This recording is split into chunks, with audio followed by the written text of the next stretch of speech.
আমি যদি কোনো মেয়েকে পছন্দ করি, কিংবা অনেক মেয়েরা আমাদেরকে প্রশ্ন করে যে হুজুর আমি যদি কোনো ছেলেকে পছন্দ করি, সেই ক্ষেত্রে তাকে নিজের লাইফ পার্টনার হিসেবে পাওয়ার জন্য দোয়া করা, is it permissible or not? This is very important question, because যেই ছেলেই হোক না কেন, যেই মেয়েই হোক না কেন, আমাদের যে কাউকে পছন্দ হতে পারে। আমি একজন ছেলে, আমার যে কোনো একটা মেয়েকে পছন্দ হতেই পারে। আপনি একজন মেয়ে, আপনার যে কোনো একটা ছেলেকে পছন্দ হতেই পারে। এটা very simple and this is very natural. এটা যে কারো হতে পারে।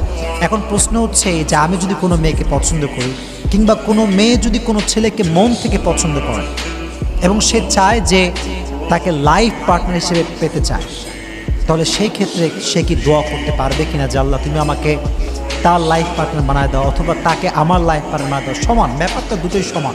এখন দোয়া করা যায় আছে কিনা? প্রিয় ভাইরা, একটি বিষয় সবসময় মনে রাখবেন যে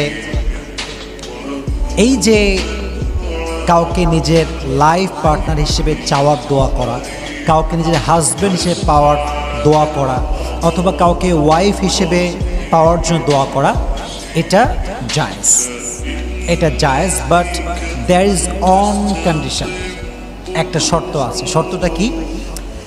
আপনি যখন দুটো হাত তুলেছেন আল্লাহর কাছে যে আল্লাহ ওই মেয়েকে আমার কপালে লিখে দাও, ওই ছেলেকে আমার কপালে লিখে দাও, এই যে এইভাবে দোয়াটা আমরা করি, অমুককে চাই তমুককে চাই, এটা চাওয়া ইটস টোটালি পারমিসিবল ইন ইসলাম। এটা জায়েজ আছে, কিন্তু আপনাকে একটা শর্তের সঙ্গে চাইতে হবে।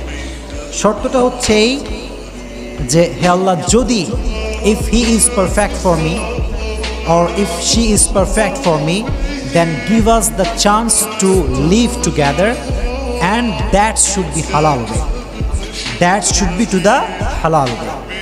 হে আল্লাহ, যদি সেই ছেলেটা আমার জন্য পারফেক্ট হয়, রব যদি সেই মেয়েটা আমার জন্য লাইফ পার্টনার হিসেবে পারফেক্ট হয়, তবে আমাদেরকে একসঙ্গে স্বামী স্ত্রী হিসেবে জীবন যাপন করার তৌফিক দান করো, যদি if she is perfect for me or if he is perfect for me.